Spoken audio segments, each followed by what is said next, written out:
Good morning. Welcome to Monday Morning Coffee Chat. We are so glad to have you all here today.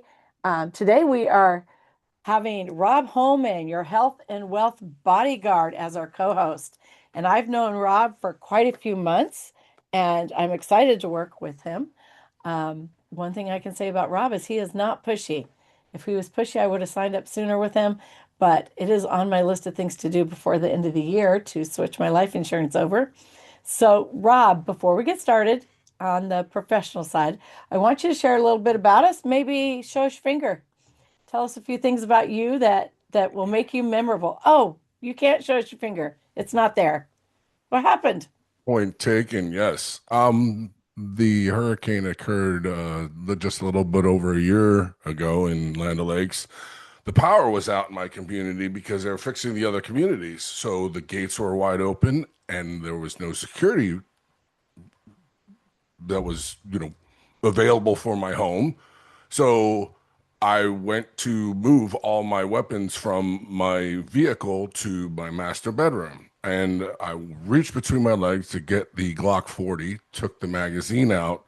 However, I didn't clear the pipe, which is what I should have done. I was bringing it across my waist, had my hand on the steering wheel, left hand, and then all of a sudden my finger hit the trigger. A Glock doesn't have a safety and discharge. Immediately after my head cleared from the 40 caliber weapon going off inside of my Dodge Durango, I was so angry because it's those things. I've been handling weapons since I was 8 years old. I was very angry that I allowed that to occur. And when I looked over at my left middle finger, it was like a balloon with no air in it, and it was unable to stand up any longer because the bone to the first knuckle was on the floor of the Durango. Now, the bullet hit the discharge of it hit the steering wheel and ricocheted off of my left middle finger. It tried to go out the side door, but there's a dimple underneath my mirror that is a constant reminder of what occurred on October 11th in 2024. But unfortunately, I went into my house and tried to wake my wife up and say, honey, you got to take me to the hospital. I just blew off my left middle finger.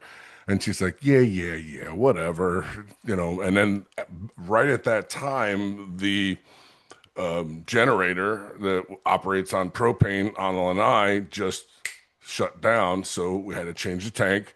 So I go and I change the tank. My wife comes out and hits the lamp and goes, holy shit.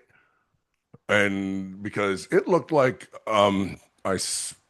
basically field dressed a white tail in our kitchen and dragged it across the floor because one thing about a 40 caliber bullet, it's the exit that makes the blood flow. And you want me to show a picture of what it looked like? No, no, but thank you for Yeah, that. I could offer you Very to see graphic. that. Nevertheless, and the policy of health insurance that I was on was a health share. So in a situation as that, I went to an urgent care and they're like, we're going to take you in an ambulance to Tampa General because there's no power up here because of the hurricane. So I get in an ambulance and go down to Tampa General. I said, this is a self-pay situation. And they're like, okay. And so, by 10 a.m., I went into surgery on Friday morning. And by 12 p.m. Friday afternoon, I was discharged and went home.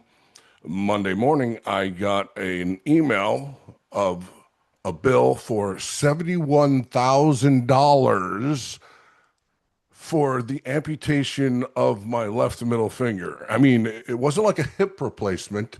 There wasn't any technical stuff done. I mean, it's pretty much like cut it off, sew it up, they're done. And $71,000. So part of the self-pay process is You must also fill out financial assistance paperwork. And my wife and I were very well aware of that process. And so we did that. And with the house share, basically, I was taking all that information, submitting it up to them, and then they would be contacting uh, the hospital and basically doing a. Their philosophy is quick, immediate payment, reduced cost. So they're trying, hey, if we get you this within 3 days, will you bring it down to this? Well, they didn't have to get involved because apparently the financial assistance that would be offered from the paperwork that my wife and I filled out, they wrote it off. I didn't have to pay any money whatsoever for that $71,000 and essentially got a free lose your finger, do not pass go, do not collect, do not provide $200. I was pretty much completely eliminated from any consideration from that hospital. And, you know, praise the Lord, good grief. I mean, the only thing I paid for was a prescription that on the way out. And, didn't even have to pay my unshared amount. So, Carl, you got a question? No, I was just going to make a statement that, I've known Rob quite a while, and he usually used to give me that finger every week, but now he can't do that, so I'm really happy. That's why God gave me two. So, Well, but the other one you better protect because if you lose that one, you just out of luck, boy. yeah, Okay, so tell us about. I'm thinking, why were you loading a gun or unloading a gun while you were driving? We're not supposed to No, he drink and wasn't drive. driving. I wasn't driving. I He was was in the parked. garage. Oh, in the garage. I thought you said you were in your car. I was because that was where my weapons were stored. Vehicle weapons and stuff. Actually, the Glock 40 was my wife's weapon because she had recently gotten an oil change, so we moved everything over to my car. And we won't go over how many weapons Rob has in his weapon in his vehicle because it's One for every finger. yeah. Okay, so Rob, so tell us, you have a wife, you have kids, you have grandkids, you have a dog. What do you have? Tell us about your life a little bit. I am lucky enough to be married to a woman who's 11 years older than I am, and she's 68 years old and still rocks a bikini. Her name is Carmel. She's 100% Italian from Chicago, and I have the scars to prove it. But this is Carmel over my shoulder. She's one spectacular young lady.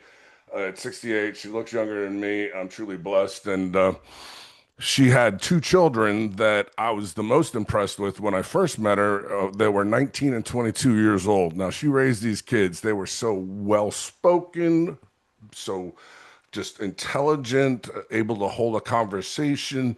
They weren't punks. You could tell they honored their mother. They had her back for anything, and they could always depend on. I was just like, without a father figure in the home, you did one hell of a good job with two awesome kids and well educated. My daughter wound up getting her master's degree shortly after I met Carmel and went to her graduation for undergrad, and she went and got her master's degree. And we got married 13 months after we met. We actually met on October 13th, Friday the 13th, full moon 2000. And we celebrated 25 years of knowing each other in Maui on October 13th, just October 13th. And on November 23rd, we just celebrated 24 years of marriage. And because, Carmel's Italian, my daughter's 2 minutes up the road, my son's 4 minutes up the road, and I have five grandbabies all within 5 minutes of me. The oldest is 16. I have a 14-year-old, 13-year-old, 10-year-old, and a 7-year-old. And yeah, they're my minions and they're my world. Uh, God's plan was you're going to be a pa and take care of these five grandbabies and educate them on, wealth and the value of money and things that you do early on. And all five of my grandbabies have index universal life insurance policies because grandma and pa hooked them up and got them with that as well. So yeah, just Just an outstanding family. Went from zero to hero when I met my wife and wound up becoming a pa. And it's just the most valuable assets that I have in my world are my family. Yes, absolutely. And I imagine that you are quite the bodyguard for those grandbabies. I realized that in With an church on Italian Sunday. grandmother, I'm not necessary. Grandma's got an AR. So, yeah, There you we, go. So I was we in mess church with on her. Sunday and they passed out suckers to the kids and told them, don't open these till you go home. Well, the grandbabies came to me and said, will you open these? And clearly I opened them. And then the children's leader said to me, those aren't to be opened. And I says, hey, I never asked you to be responsible for my grandkids. You just back up and get over there. I can handle a sucker. I thought, where did this come from? Like, but it does. Those grandbabies, you're just like, these are mine. And they're just adorable. They're just the best thing ever. We had Best job on the planet being a grandparent. Let me tell you. Yeah, and we had a little program at church on Sunday that the kids did, and they all got up and had a few lines that they were supposed to say. Well, my granddaughter, bless her heart, she's 4, and she got up there and they started telling her what to say, and she just looked at them and went, no, and folded her arms and closed the meeting in prayer in the middle of the meeting. And then she came down and sat with us instead of sitting up there with the kids. And I'm like, well, at least she loves God.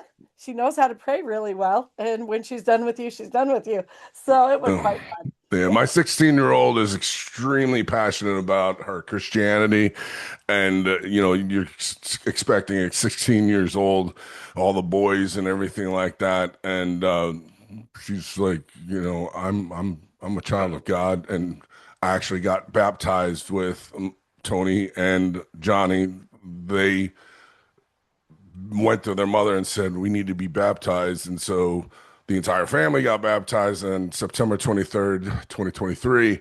But Pa went in the pool right after, so I can celebrate birthing Christ with my two grandchildren. And yeah, I'm sending I'm every morning I get a prayer from what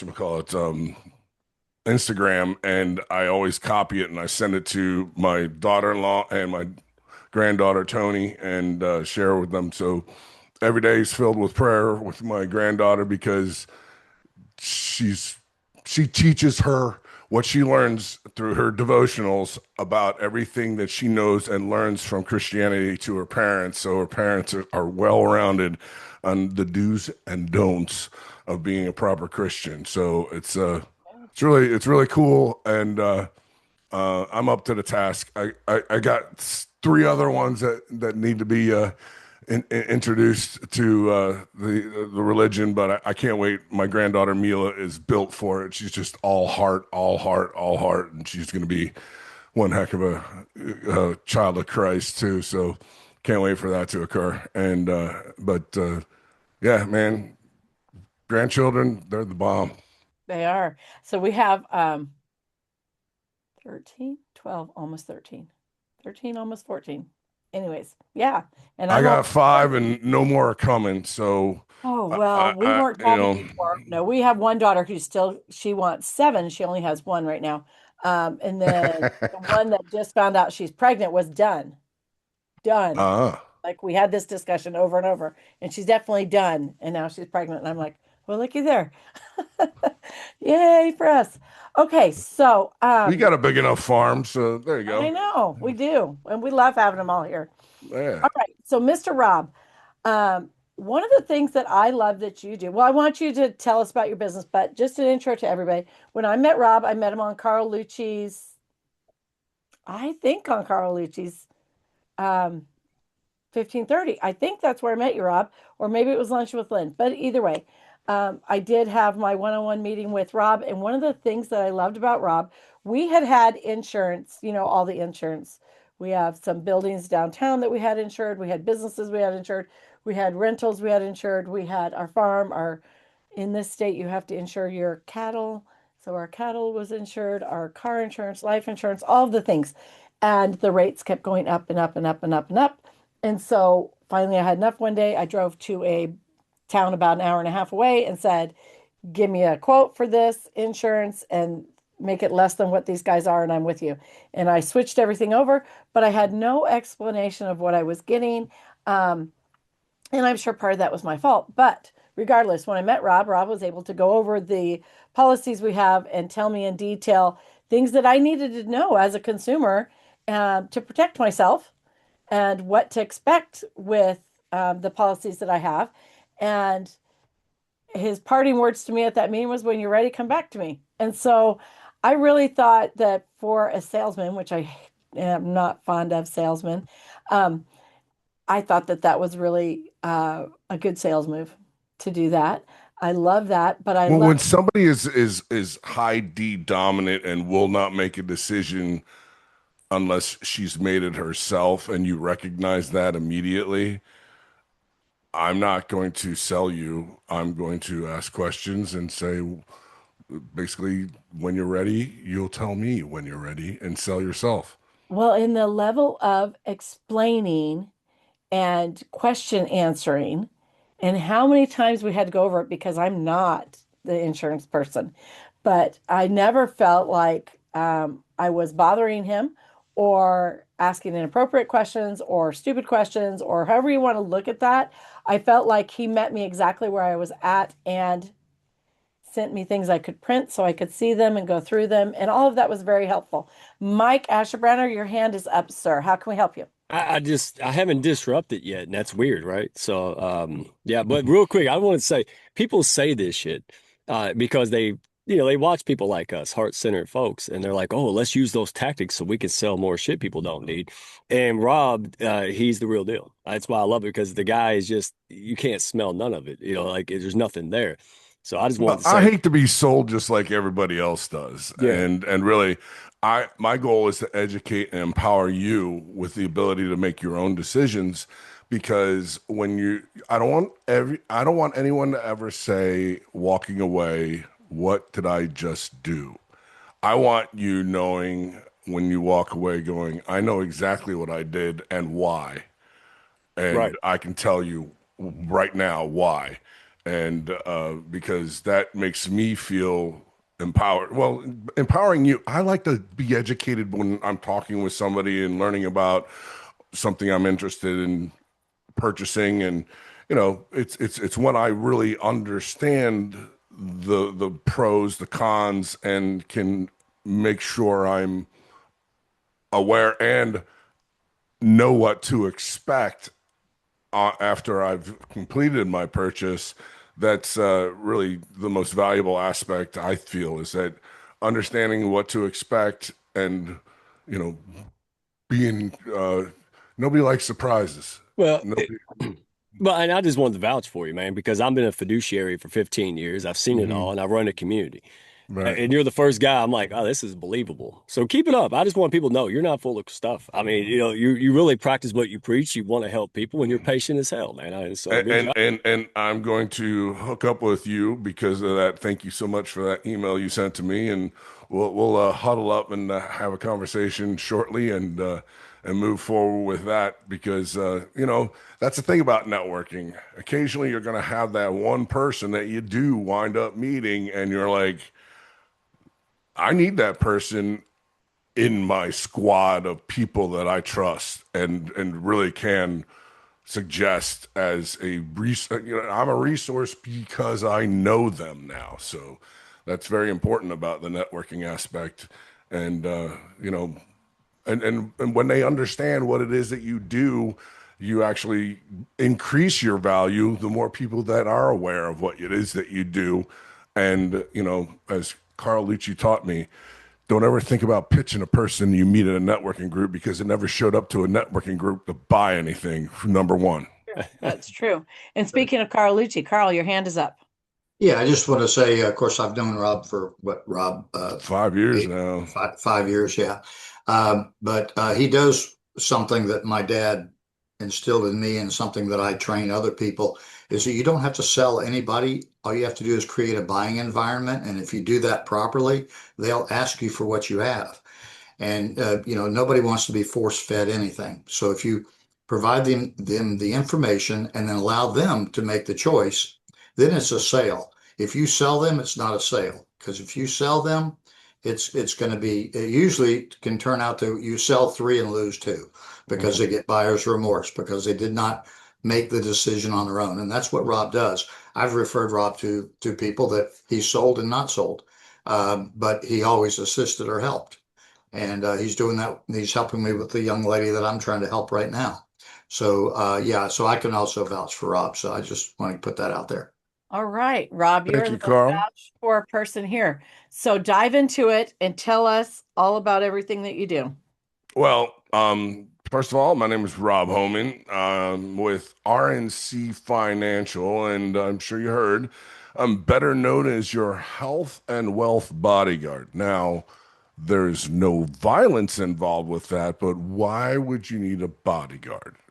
For protection, of course. My goal is to protect you and help you, like I said, you with the understanding on how things operate, whether you're buying health insurance. I mean, there's right ways to use your coverage that minimize your exposure to excessive medical billing practices that could occur, and also making sure you're aware that if you were to get, say, an MRI, I know where you can get an MRI for $250, but if you go to the place that your orthopedic surgeon, oh, we work really well with these people, we'll set your appointment for you, and you could wind up paying five, six, $7,000 for the same MRI that you can get for $250 cash. So there's all sorts of different things that the healthcare industry does to you, for you, and everybody's got no reason to doubt, deny. It's how they're built. They're always in a fashion to, hey, you got no reason to consider that I'm doing anything unethical, but I'm trying to get you that test done, and I'm trying to be helpful and making it so I can set your appointment for you.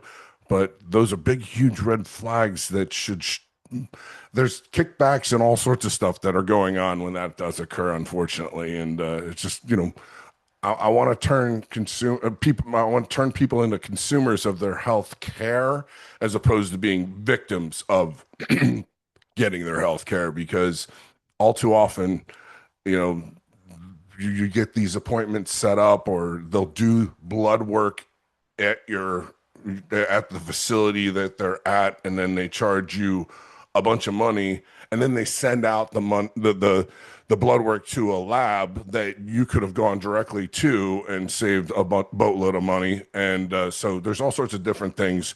If you need an x-ray, get the order. If you need labs, get the order, because you can go directly to an outpatient imaging center lab and pay a heck of a lot less than if you were to get it done by people. Like I said, it appears as though they're trying to be helpful, but you're paying for it excessively, unfortunately. That's true. And I will tell you too that in recent years, probably 2 years ago, I think I went in to the hospital to get an ultrasound for kidney stones, and upon checking in, tried to pay, and they would not take my money. And they said they would bill me. And I said, I don't want you to bill me. I want to pay you cash right now. They would not take it, would not take it. And it's so infuriating because then for somebody like me who doesn't believe in carrying debt, I'm carrying debt and it's hovering over my head. And sometimes it takes them 6 months or whenever to get around to billing you, and then they've added interest on it, which I hate interest. Um, Same thing here with our taxes. We sold some property, and I got the tax bill, and I'm like, hey, but we sold this property months ago. It should be half this amount. And they're like, yeah, we didn't get to it. We'll adjust it in 2026. I said, you got the wrong girl. It doesn't work like that. Yeah, And I'm not as stupid as you look. I said, I'm going to go back to the person who bought the property and they're going to pay their half for sure. But I find that there's so much of us, our time, our energy is spent trying to protect ourselves from this kind of stuff. And it's ridiculous. Now, when I sat down and talked to you, one of the things that I found most interesting was knowing the value of life insurance and the best way for that to work and all of those things. Can you talk to us a little bit about that? We've hovered a little on healthcare. Talk to us a little bit about life insurance, the benefits, how we can roll that for the next generation, things like that. Okay, well, just so you guys know, I'm licensed for life and health in 37 different states, but I only live in one. I live in Land O'Lakes, Florida, which is 22 miles due north of downtown Tampa. And really, the process begins by asking questions. And some of my favorite questions are, will you run out of money when you retire? And another one, have you addressed your existing investments? And I always ask that question, do you have life insurance? And if so, what type of life insurance do you have? And I also ask, a little bit about the different investment categories called variable, fixed, and indexed. And then also about the rule of 72 I like to ask about and understanding, are you aware of what your net worth is? And have you ever done a financial needs analysis? Do you have an emergency fund? What do you know about lifetime income or living benefits? And, would you like to be able to set up your own tax-free retirement? So, beginning with those questions, obviously in a conversation, I'm going to want to know the answers, the whys, the why haven't you, why are you, what made you decide that. There's all different discussions, but ultimately the goal that I have is empowering you with the knowledge and understanding of how things operate so that you can meet your financial goals and achieve your financial freedom ultimately as well. So, life insurance, there's all different types. You've got your term life insurance, which operates off of a designated time frame, which is your term. And then there's typically a monetary amount.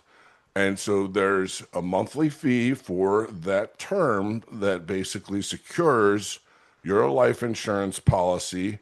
And many cases, there's other different riders that are contained within your life insurance policy. So in many cases, there's this terminal illness rider that if you're diagnosed that you have 24 months to live, you can actually gain access to portions of your term life insurance and be able to get that. Now, when you gain access to that money, it's tax free coming from a life insurance policy. Okay, so understanding that. And then there's also some other riders that could possibly be available for you, depending on which carrier you work with.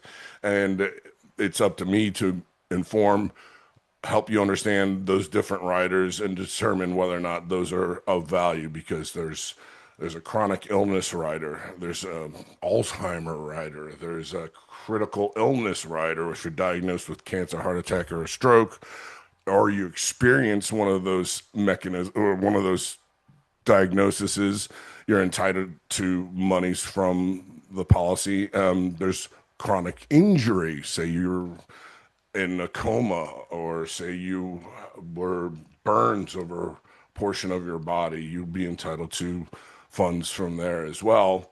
And then there's also, you've got your whole life insurance, you got your index universal life insurance.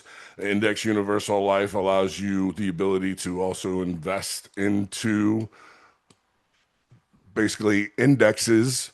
And the beauty of an indexing strategy is that you can gain money when the market is up, but when the market goes down, it protects you from losing money because zero is your hero with an indexing strategy. Anything goes south and you no longer are getting any accumulative money from your investments, you maintain zero the entire time and never lose money. So there's that benefit as well. And just understanding a little bit about, your the other thing, variable. Many people are in 401ks and with their jobs. So which is, you know, if they're donating or they're saying we're going to match you the amount of money that you put in, hey, it makes sense. But many 401ks are variable annuities. So that's why people are looking at themselves when they see the stock market crash and it's affecting the principal of their 401k. Yeah, that's kind of painful to understand, but it's some of this things that are just sometimes unavoidable if you don't ask. Because there are 401ks that offer you a Roth strategy that people just aren't aware of. But the person you're working with that does the mutual funds or things like that that are associated with your employer, they're going to put you in the product that makes them the most money.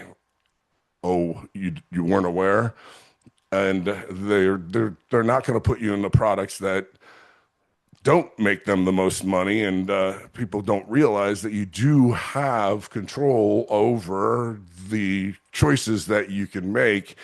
However, they just don't make you aware of them, unfortunately. It's just the way it's been going. So asking questions about, can I put this into a Roth situation? Because yes, you have limitations on how much you can put into a Roth depending on your age, but that money can be in an indexed strategy and also make it to where you're not in a variable situation and losing money with the market. So there's all sorts of different things you can do with just the stuff that's offered from your employer that you're not going to know unless you ask.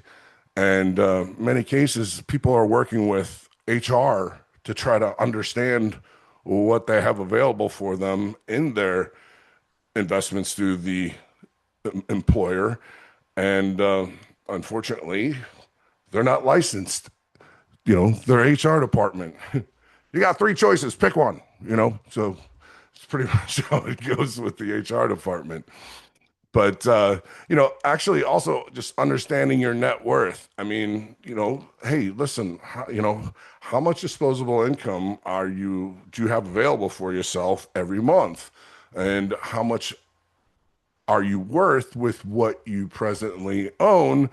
And you know, having a better understanding of where you're at there, really, like I said, the education of understanding where you stand now from a perspective of value can be very, very beneficial for you in removing your anxiety or getting you to the, hey, I got to do something about this. And really, I mean, there's all sorts of different methods of trying to, you know, achieve. I mean, um, there's a lot, you know, the wealth formula itself, you know, you've got capital plus time, and then you have the rate of return on any investment, and then you have inflation, and then you have taxes. So I'm a big proponent of tax-free retirement income, which is using a Roth type strategy. So if you eliminate the taxes, you're helping that equation as well. And then some of the hedges against, you know, inflation, you've got, you know, some people use Bitcoin, some people use real estate, and other people use uh, the precious metals, which I'm telling you, that's really a sound investment. And I just recently was introduced through NRG, a gentleman, and I'll tell you what, you got to go on one of his webinars.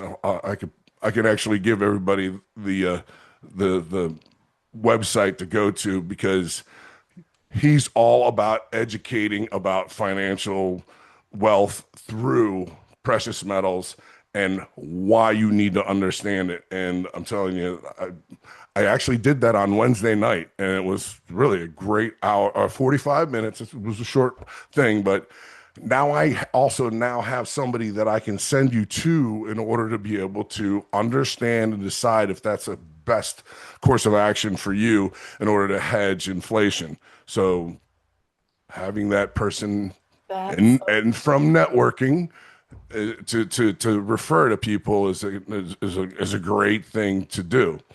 And that on that precious metals note, I think that I read the Goldman, I think it was Goldman Sachs report a couple days ago, and it was the gold forecast. And I believe in 2025, it had a 60% increase.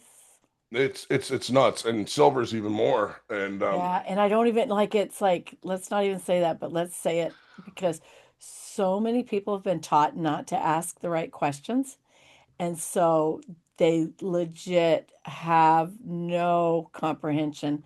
I had a family member that had 200,000 to invest last January, and I said, "Look, you need to put it in gold. You will have," they needed to have, I think like, I don't know, 260 is what they needed to turn into. I said, "Put it in gold." They did not. And guess what? They now have 195,000 and don't have what they needed. And it's just crazy to me. Let's talk a little bit about two things. Let's talk about what is that score called? Is it a financial independence score where you can tell if you can retire, where you take how much you spend each you month? know, that's not something that I use. However, I'm not saying that I should. It's one of those things that I need to learn about that because I mean I understand what it's trying to help you understand because all too often people were saying that if you have this investments and you do that 4% rule strategy, is that going to allow you to be able to retire and not run out of your money? Whereas if you've got these annuities that can actually set up guaranteed lifetime income, which I mean, if you ever look at any of those things, especially, you know, I taught a kid that was 26 years old, and I was like, listen, if you invest in a Roth from $7,000 for the next 15 years and just stop, when you retire at age 65, you'll be able to have $116,000 worth of tax-free income when you retire for the rest of your life. And the kid was like, Okay. "Oh, really?" Okay. So tell us about, we're old. Let's get back to the old people. What if we're old and we haven't prepared? And Well, you can well, answer my question after we go to Carl. Carl, you okay. want, So, setting up annuities, annuities are one of the better things that offer guaranteed lifetime income because that's what you're trying to do. I no longer want to be able to work. I want to be able to just go to the bank. There's money in there.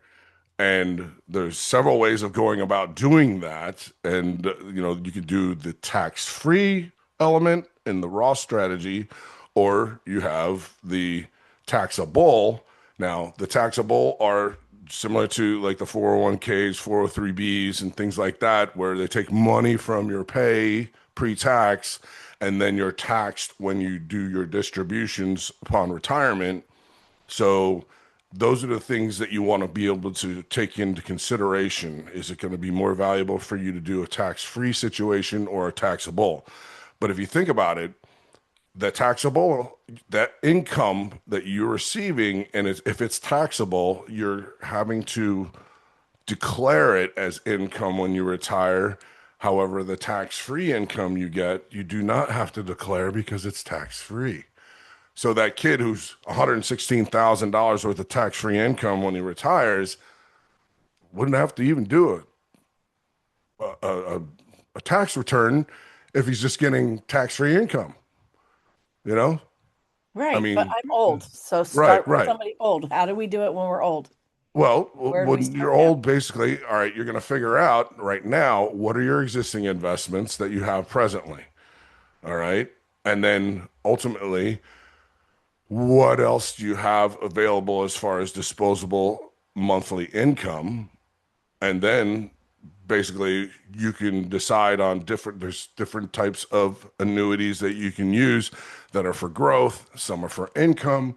So really understanding which ones are going to be the better rate of return, the ones that could be indexed annuities, and some of them will have participation rates or they'll have caps on the amount of money. So having a participation rate annuity is that there's no limit to how much you can actually gain in your income. And there's specific ones that are really built for the older people that offer some considerable amounts of returns in order for you to be able to reach those income levels that you're looking for when you are retired and you're not interested in working or capable in many cases. So that's one of those individual solutions that cookie cutter do it this way is never the right way, because your existing investments, your existing disposable monthly income is going to be different from the person right next to you in this meeting. So every person's situation is going to be unique to themselves, and sometimes just getting creative and uncovering things. And people, if you've got assets and things like that, I mean, if you got an investment property that's paid off, and you go to sell that and you roll that thing into a guaranteed income annuity.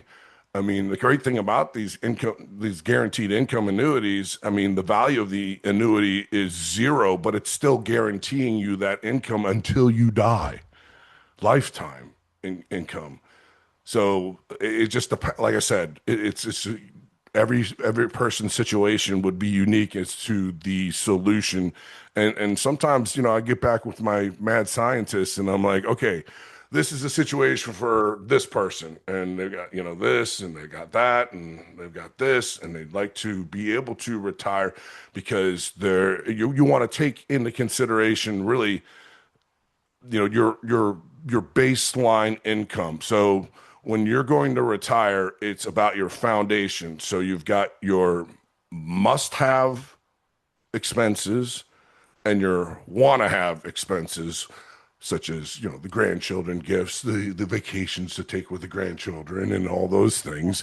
So you take those into consideration, and then you also want to go into what is your guaranteed income when you're going to be retiring. And, I was looking at one thing, I was on this Athene thing. If you waited till you're 70 years old, the amount of money that you would have um, for Social Security, it would be so much greater than if you took it at age 63 or 65. Now, these are things that you need to consider when you're planning on doing your own. When do you want to turn on the faucet and having your income going on? So, and then also, people who have got pensions, people who are teachers. I believe you said you had some teacher pension stuff that you had going on, didn't you, Not me. Colleen? No, you weren't a teacher at one point in time. You just act like a teacher. I just have investments. Real estate. We've invested a lot in real estate. And so, yeah, I mean, so there's that aspect of where you can turn that into and invest into a vehicle that's going to turn on that guaranteed lifetime income that just is going to be that faucet that never runs out. And I then think if you when do we're it with your spouse as well, so then you have the ability to increase it if one of you were to pass. So there's all these different factors on how you can actually, accomplish, and thinking ahead of, setting up different things to overcome shortcomings in saying that one of you basically are a partnership with your husband, and if one of you were to pass, you want it to have an increase for your benefit that kicks into play, and that way you're not losing anything when he passes away, or vice versa. I think after years of doing real estate, and I mean years, I think we were And probably and and, pe- and got into people it. who are good with real estate, they understand it is one of the most sound, because it is an appreciating asset. It's not like you're investing in a vehicle that's Right, depreciating. You're right. investing in an appreciating asset that, in many cases, depending on the location of that real estate, you can really, Or what you've built it into, if it's a business or something that you've continually invested in improving. And I think, oh my gosh, it's snowing. It And finally and, started. and you've sold how many businesses already? Yeah, I've sold 9 businesses, and we since we've been in this town, we've been in this town for 12 years, and we've purchased 10 properties. But I think that the mistake we made was making our farm amazing. And I say this because it's great for when we leave it to our kids because the value of it's astronomical, Right. right? But it would have been a better financial decision for us to have made some of our other properties amazing so that we can sell them off and roll them into something we want instead of just keeping them and then tripling the money on them, which isn't a bad thing. I'm not saying that is, but if we could have done like we've done with this and 7 times our money on it, that would have been Well, it's probably not too late to kind of take a pivot on your strategy, and it's just a matter of, sitting down and crunching the numbers. I mean, you're a numbers girl. You're all about the P&L. I am. I know, and I've got that house in Florida, and I'm just sitting here going, I don't know about that Hold on, because wait till more people are moving to Florida, so that way the value goes up a little bit further. And then because you're not living in it, you don't have to look for a place. You're not buying and selling in the same market. You're right, you're selling in an appreciating market. And like 3 years ago, my house was worth $150,000 more than what it's worth today, and I didn't right, do anything to it. right. So I mean, it was all the 45,000 people who changed their driver's license to Florida from New York, and that was 3 years ago. And yeah, the real estate just went through the roof, Right. and they were coming And it's down a and waiting out, and game. they were selling their houses up north with all this cash and basically Right. outbidding people who were doing mortgages and eliminating. We're offering a 15-day close with no contingencies and over appraisal, blah blah blah. That was just going nuts. And there was a ton of people. I mean, South Tampa went crazy. I'll tell you what. I mean, a 2,000 square foot home where I live, you could probably right now get it for about a little under 500,000. But if you're in South Tampa, you're looking at 1.4 million. It's crazy. Yeah.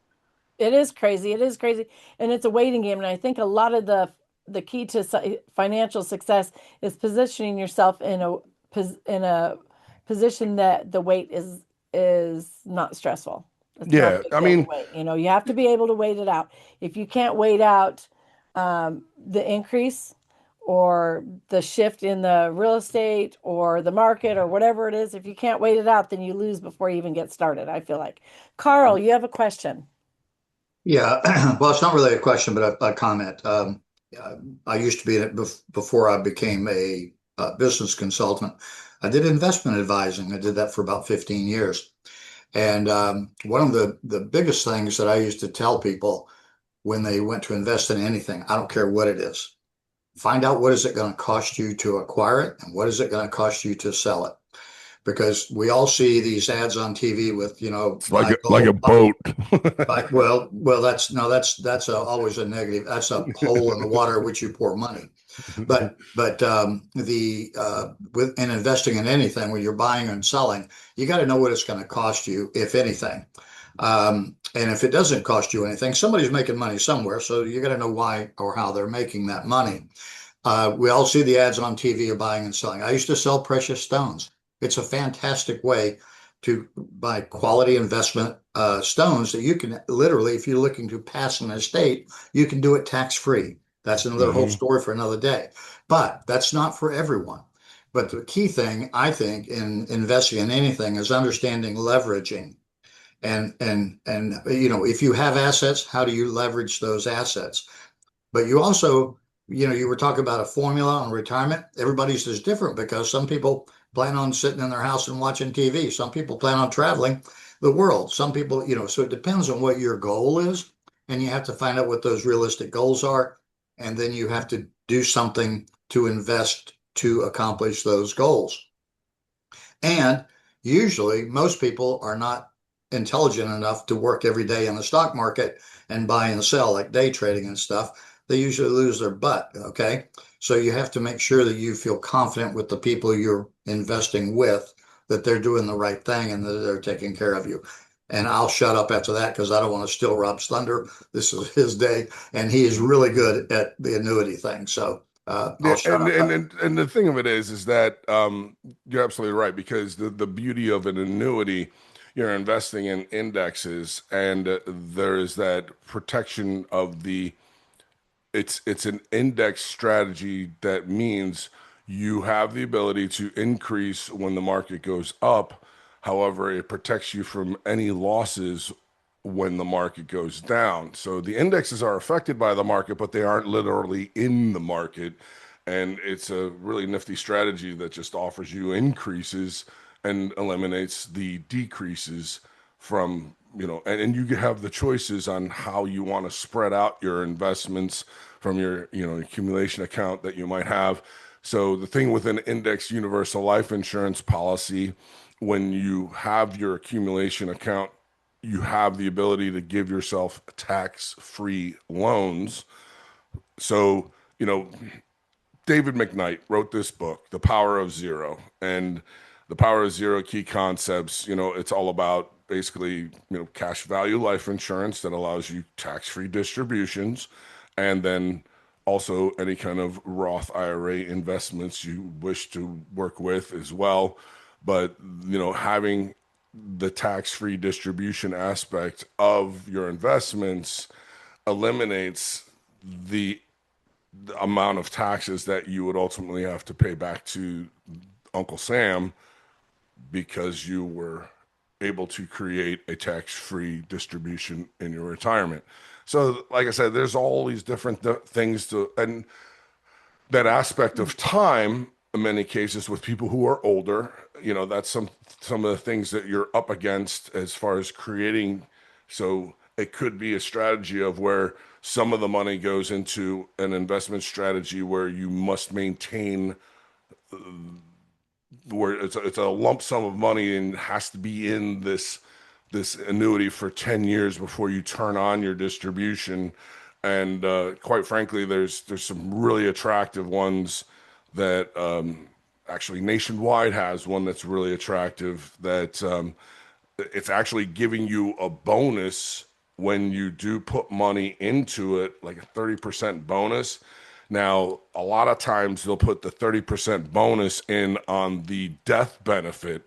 So you're unable to use that money in your investment strategy, whereas the one from Nationwide allows you to use that increase in income to be included in your investment strategy so you can actually leverage and compound interest on your bonus when you do get into that policy. So there's, like I said, there's all sorts of different policies that are out there. You just have to be aware of if you're getting a bonus, is it going to the death benefit or is it going into the accumulation account that I can actually continue, I can use towards my investments, and understanding that difference really determines the value of the bonus. I mean, having an increase in death benefit, okay, it'll increase your death benefit for the policy. However, you really want it to increase on the amount you can invest. I mean, really, you want to compound anything that you get in a bonus, in my opinion. Okay, so So, and nevertheless, do people really need, when we're talking about this, and this is something I've discussed with my husband, he doesn't care for life insurance at all. But do people really need, like, do you really need, what do you do with $300,000 when your spouse dies? If you're not reinvesting it, what in the hell do you do with it?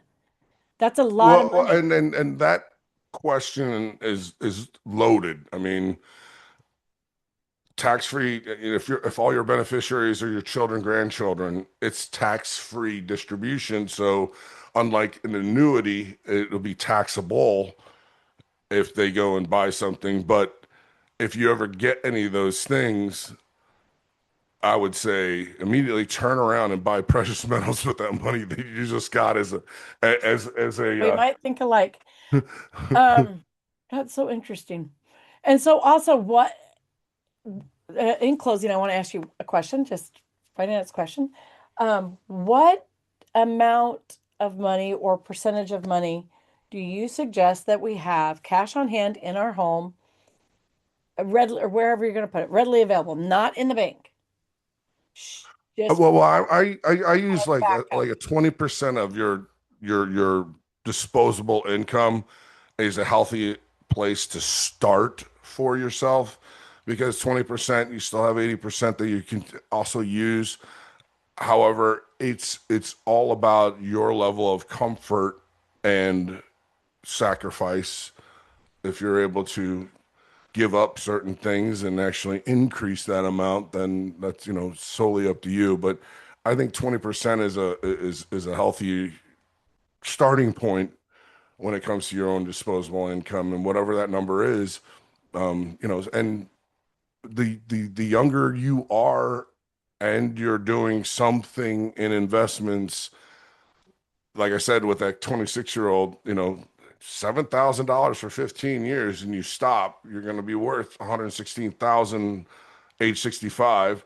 I would also invest in something else that would not penalize you to gain access to that money before 59 and a half, because there's that 10% penalty that would occur.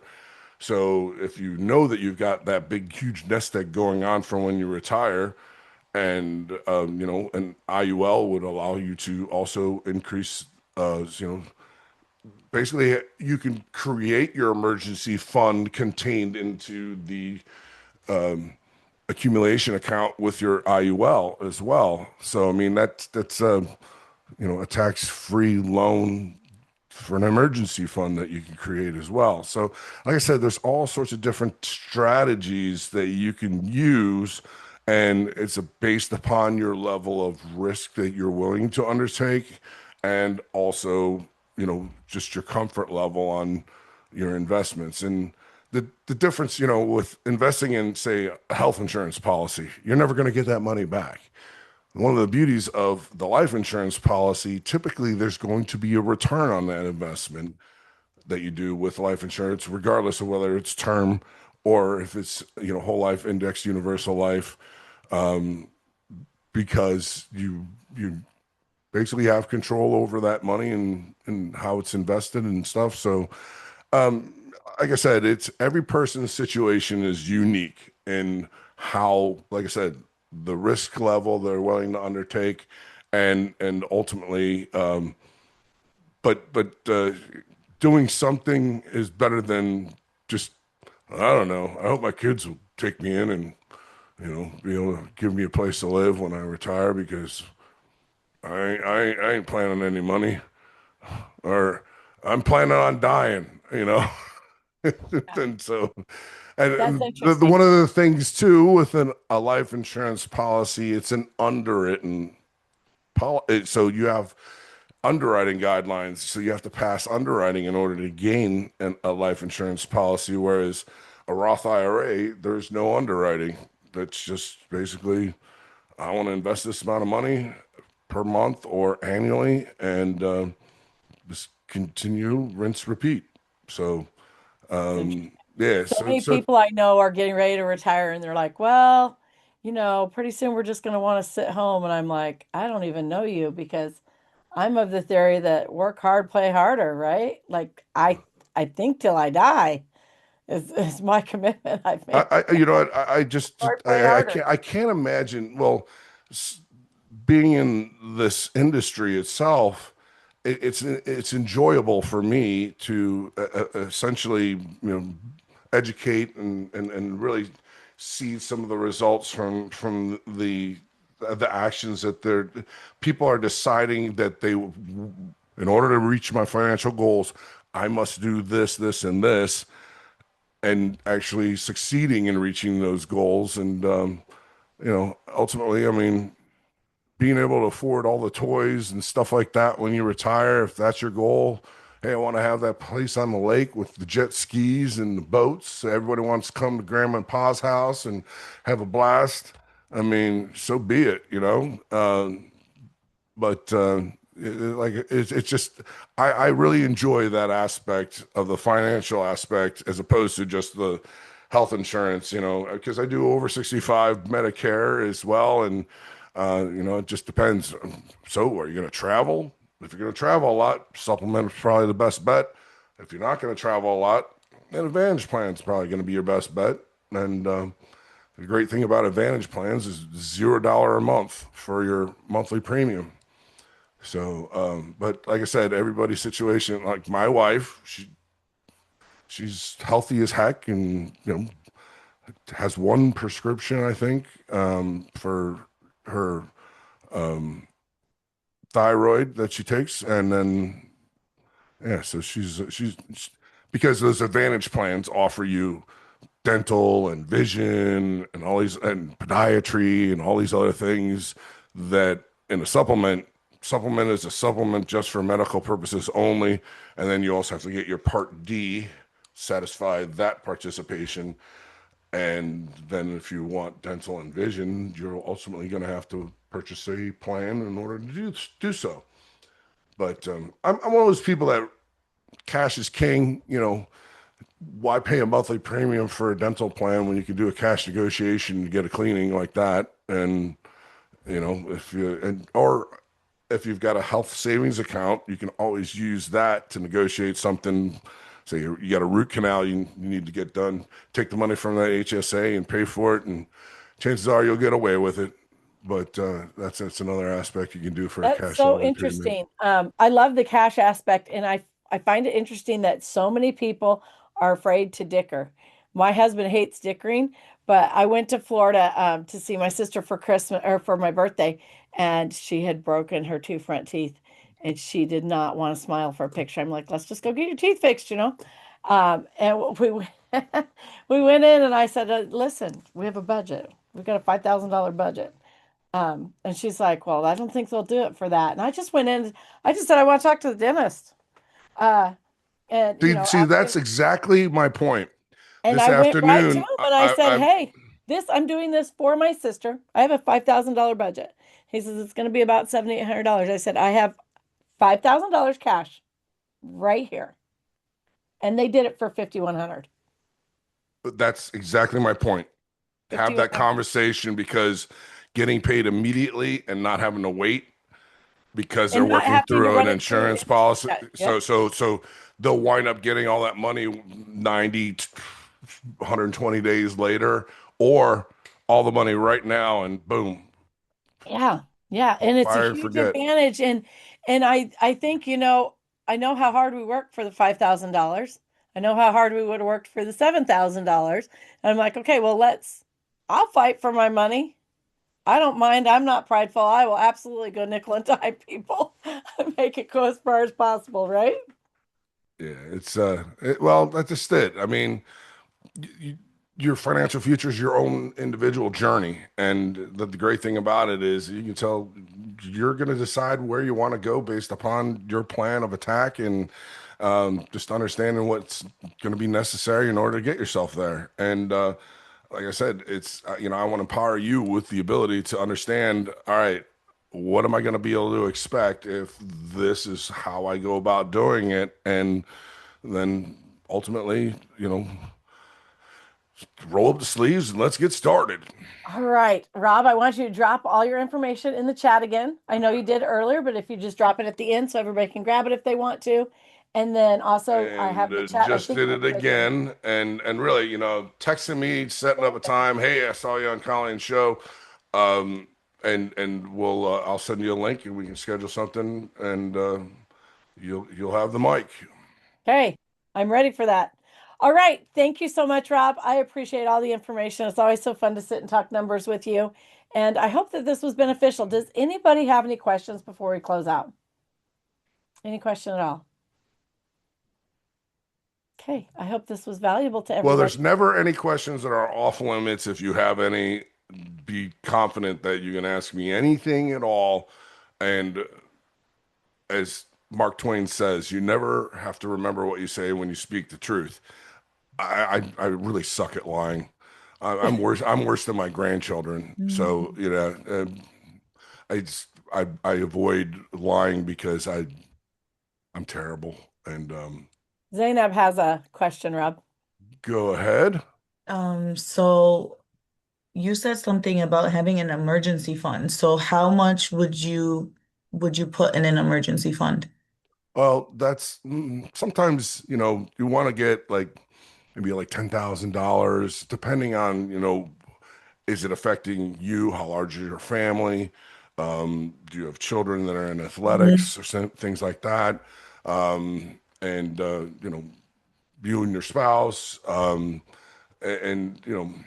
the more the better. If you got 10, 20,000 into a savings account or something that's you want the ability to be able to extract that as easily as possible. And Mhm. that's why I say in many cases, when you have a cash value life insurance policy, you can have that money in your accumulation account that's working for you when you're not using that, Yeah. and then having the ability to give yourself a loan tax free.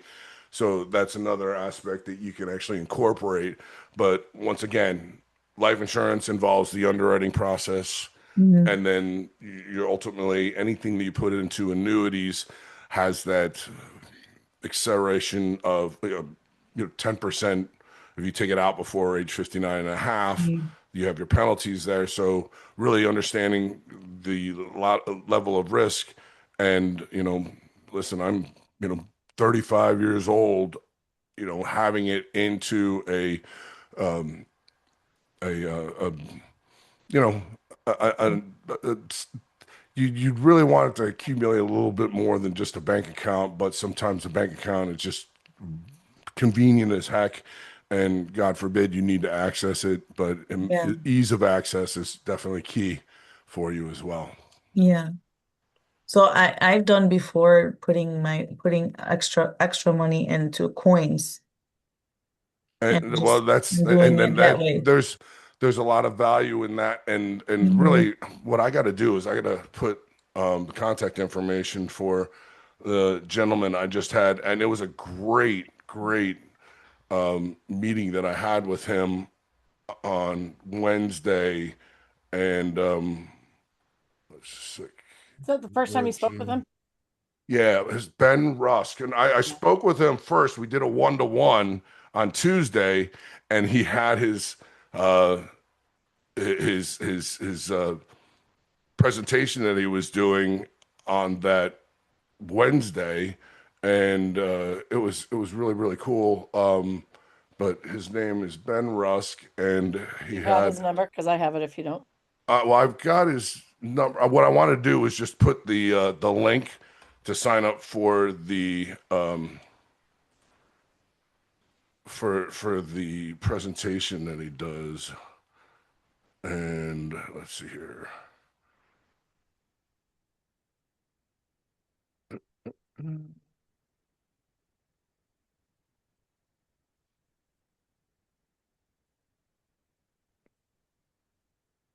Talk to benrusk.com. Is that Um, I think it was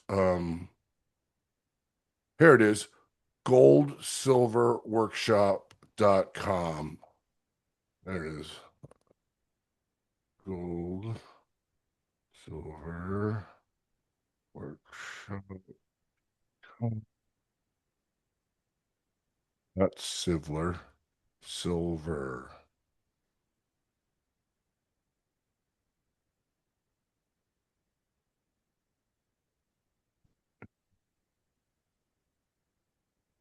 Yeah, goldsilverworkshop.com. And his name is Ben Rusk. And the great thing about it is, like I said, the education that you get from just signing up for this and participating 45 minutes, and you're going to have such a better understanding and expectations of what you can do in order to get involved. And what he does, he goes over how easy it is to start so easy doing to it. start? So Yeah, easy to start. so easy to start doing this. And I mean, he's like, if you want to put in, $15 a week, or $100 a week, or $20,000, whatever you want to do. I mean, and if your friends would have done 200,000 and put it into that precious metal Yep. stuff in just the short amount of time from January until now, Yep. I mean, they would have been, yeah, I mean, what, 60% increase? Yeah. I mean, 60% increase in you the year. know, I mean, That's it's crazy. ridiculous. And You know, how cool would it be to be able to have a gold bar and hold it up and say, "This is my Don't gold." hold it up like that. They're heavy. Well, I've got big arms, You might could do that. yeah, I got muscles. I can hold So up I big have a bars. silver coin my grandfather bought in a silver coin and a gold coin. My grandfather bought in 1880. And what he bought it for, as to $20. what its value is right $20. now, Yeah. is probably, and there's probably a compounding aspect of the um, historical aspect to it on top of just the precious metal content. Well, and for me, the sentimental value, he put it in an envelope and wrapped it up and then wrote us a note on it. And it's still like that. So for me, that's a great thing. Well, yeah, I mean, they're never going to be able to pry that out of your hands. Nope, never, ever, ever, ever. Exactly. It's too much. All right, this Excellent. has been fun. Awesome, outstanding. And this is perfect because in 15 minutes I have to jump onto another call. Well, So there you go. everybody grab the chat and save it if you want to. And like I said, you know what? Everybody hates to be